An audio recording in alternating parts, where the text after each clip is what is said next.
ಚುನಾವಣಾ ಪೂರ್ವ ಬಿಜೆಪಿ ಜೊತೆ ಹೋದ್ರು ಮತ್ತೆ ಅಂತ. ಹೌದು, ಈ ರೀತಿ ಮತ್ತೆ ವೆಸ್ಟ್ ಬೆಂಗಾಲ್ ಏನಾಯ್ತು, ಮಮತಾ ಬ್ಯಾನರ್ಜಿ ಕೂಡ ಅಲ್ಲಿ ಕಾಂಗ್ರೆಸ್ಗೆ ಸೀಟ್ ಕೊಡೋದಕ್ಕೆ ಒಪ್ಪಲಿಲ್ಲ.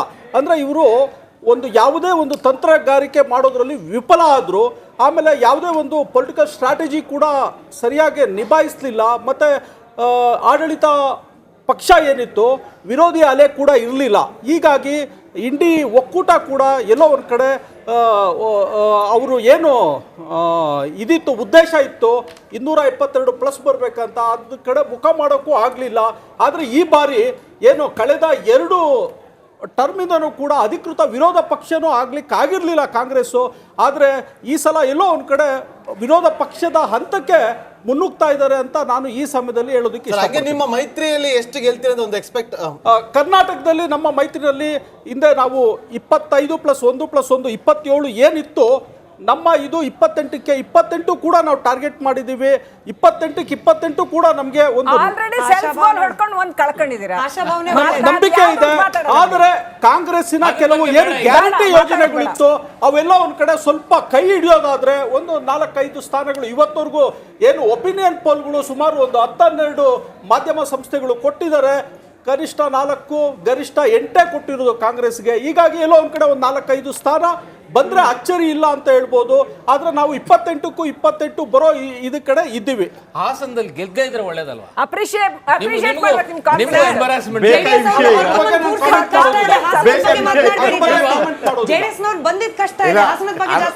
ಉಪಾಧ್ಯಾಯ ಹೆಂಗಾಗಿದೆ ಅಂದ್ರೆ ಬಿಜೆಪಿ ಅವ್ರಿಗೆ ಹೆಂಗಾಗಿದೆ ಅಂತಂದ್ರೆ ಪಾಪ ಯಾರೋ ಮಾಡಿದ ಅಂದ್ರೆ ಈ ರಮೇಶ್ ಜಾರಕಿಹೊಳಿ ಕಾಂಗ್ರೆಸ್ನ ಬಿಜೆಪಿ ಕರ್ಕೊಂಬಂದ್ರು, ಅವರು ಮಾಡಿದ ಹೊಣೆಯನ್ನ ಇವ್ರ ಮೇಲೆ ಹೊತ್ಕೊಂಡ್ರು. ಈ ಬಾರಿ ಏನಾದರೂ JDS ನಡಿ ಈಗ ಶುರು ಮಾಡೋಣ.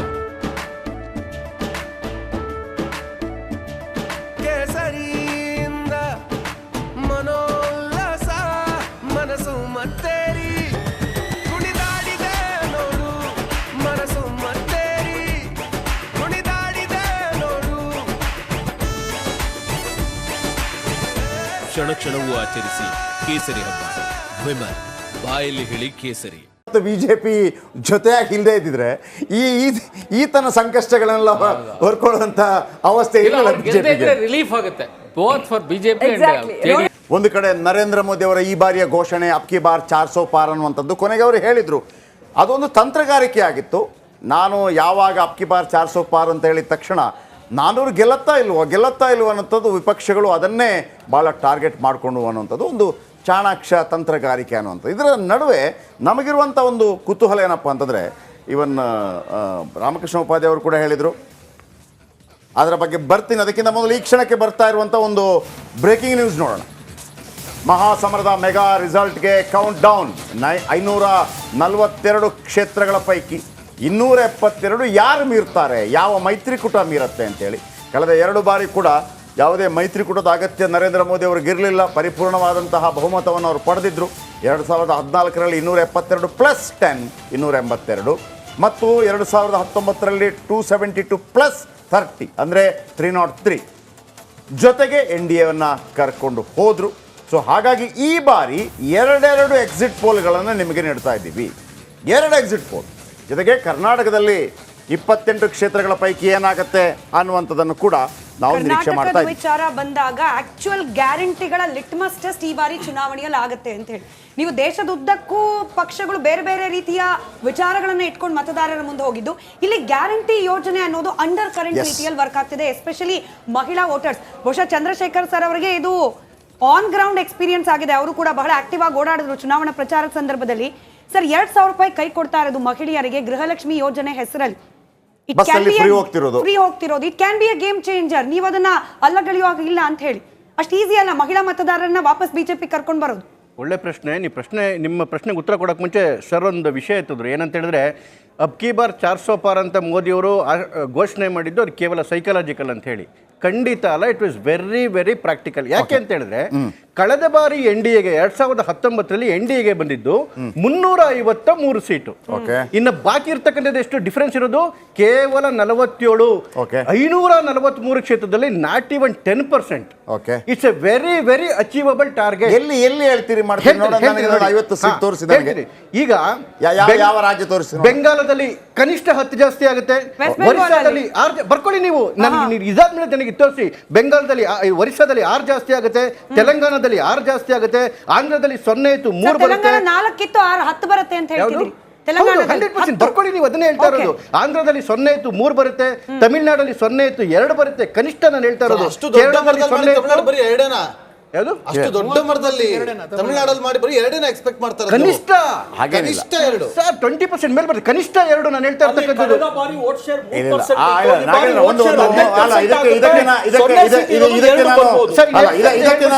ಇದಕ್ಕೆ ನಾನು ಚಂದ್ರಶೇಖರ್ ಅವ್ರ ಜೊತೆ ಜಾಯ್ನ್ ಆಗ್ತೀನಿ. ನೀವು ಹೇಳಿದ್ರೆ ತಮಿಳುನಾಡಿನಲ್ಲಿ ಈ ಬಾರಿ ಎರಡೇನಾ ಅಂತ. ನಿಮಗೊಂದು ಉದಾಹರಣೆ ಕೊಡ್ತೀನಿ. ಯಾಕಂತಂದ್ರೆ ಬಿಜೆಪಿ ಲೆಕ್ಕಾಚಾರಗಳು ಯಾವ ರೀತಿ ಇರುತ್ತೆ ಅಂತೇಳಿ. 2009ರಲ್ಲಿ ವೆಸ್ಟ್ ಬೆಂಗಾಲ್ನಲ್ಲಿ ಬಿಜೆಪಿ ಎಷ್ಟಿರ್ಬೋದು ಹೇಳಿ?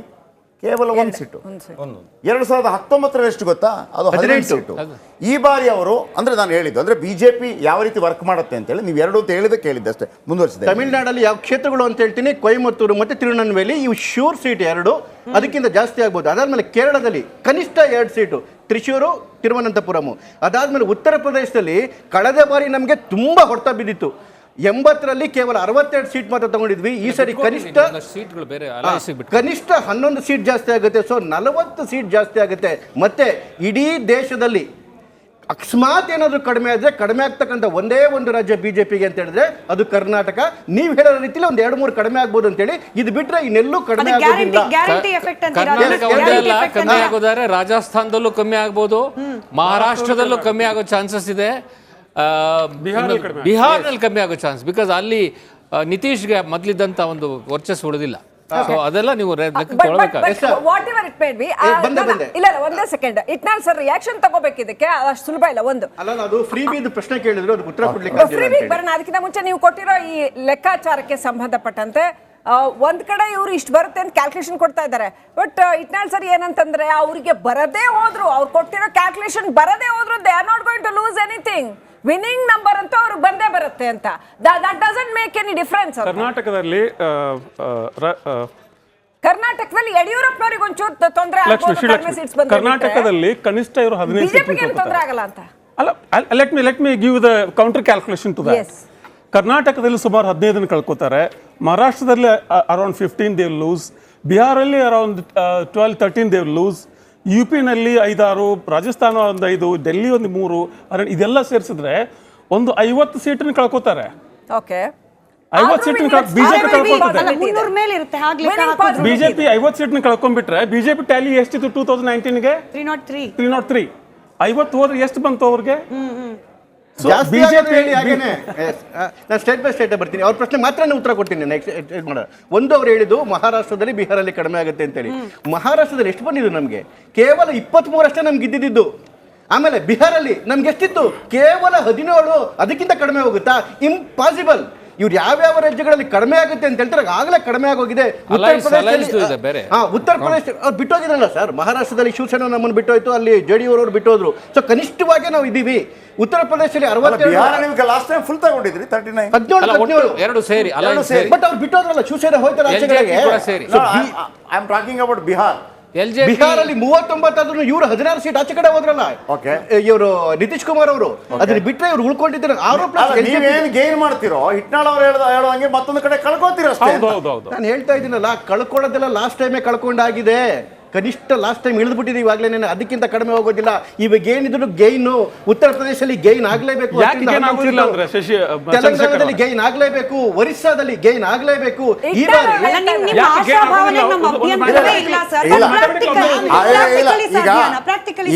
ಈಗ ಯಾರು ಚಂದ್ರಶೇಖರ್ ಅವರ ಹೇಳಿಕೆಗೆ ಪೂರಕವಾಗಿ ಪ್ರಶಾಂತ್ ಕಿಶೋರ್ ಕೂಡ ಇದೇ ಮಾತನ್ನು ಹೇಳಿದರು. ಯಾಕೆಂತಂದರೆ ಒಡಿಸ್ಸಾದಲ್ಲಿ ಅತಿ ದೊಡ್ಡ ಪಕ್ಷವಾಗಿ ಹೊರಹೊಮ್ಮತ್ತೆ ನಂಬರ್ 1, ವೆಸ್ಟ್ ಬೆಂಗಾಲಲ್ಲಿ ಅತಿ ದೊಡ್ಡ ಪಕ್ಷವಾಗಿ ಹೊರಹೊಮ್ಮತ್ತೆ, ತೆಲಂಗಾಣದಲ್ಲಿ ದೊಡ್ಡ ಪಕ್ಷವಾಗಿ ಹೊರಹೊಮ್ಮತ್ತೆ. ಹಿಟ್ನಾಳ್ ಅವರು, ನನಗೆ ನಿಮ್ಮ ಹತ್ರ ಕೇಳಲಿಕ್ಕಿರುವಂಥದ್ದು, 2019ರಲ್ಲಿದ್ದಂಥ ಇಂಡಿ ಮೈತ್ರಿಕೂಟ ಅಥವಾ UPA ಮೈತ್ರಿಕೂಟ, ಈ ಬಾರಿಯ ಮೈತ್ರಿಕೂಟದಲ್ಲಿ ಹೆಚ್ಚು ಸ್ಥಾನಗಳನ್ನು ಗೆಲ್ಲುವಂಥ ಲಾಭಾಂಶಗಳೇನು ನಿಮ್ಮ ಪ್ರಕಾರ ಲೆಕ್ಕಾಚಾರದಲ್ಲಿ? ಆವತ್ತು ಆಗೋದು ಇವತ್ತು ಹೆಂಗಾಗತ್ತೆ ಅದು ಹೇಳಿ ನನಗೆ. ಅದಕ್ಕಿಂತ ಮುಂಚೆ ಯಾಕೆ ಮೊದಲು ಬಿಕಾಸ್ ಐ ಡು ನಾಟ್, ಈ ಚುನಾವಣೆನ ನಾವು ಏನು ಮಾಡ್ತೀವಿ ಅನೇಕ ಸರ್ತಿ ಒಂದು ಪಕ್ಷ ವರ್ಸಸ್ ಇನ್ನೊಂದು ಪಕ್ಷ ಅಂತ ನೋಡ್ತೀವಿ. We have to first see it as the people's mandate ಅಷ್ಟೇ. ಈಗ ಏನಾಗಿದೆ, ಯಾಕೆ ಗೇನ್ ಆಗೋದಿಲ್ಲ ಅನ್ನೋದಕ್ಕೆ ಹೇಳಿ ಆಮೇಲೆ ನಿಮ್ಮ ಪ್ರಶ್ನೆ ಹೇಳ್ತೇನೆ. ಈಗ 2019 ಏನು ಟರ್ನ್ಔಟ್ ಇತ್ತು, ವೋಟರ್ ಟರ್ನ್ಔಟ್, 2024 ವೋಟರ್ ಟರ್ನ್ಔಟ್ ಕಡಿಮೆ ಆಗಿದೆ, ಸುಮಾರು 5% ಕಡಿಮೆ ಆಗಿದೆ. Let me continue. Not even 1%, sir. ಅದ್ರ ಬಗ್ಗೆ ಕೂಡ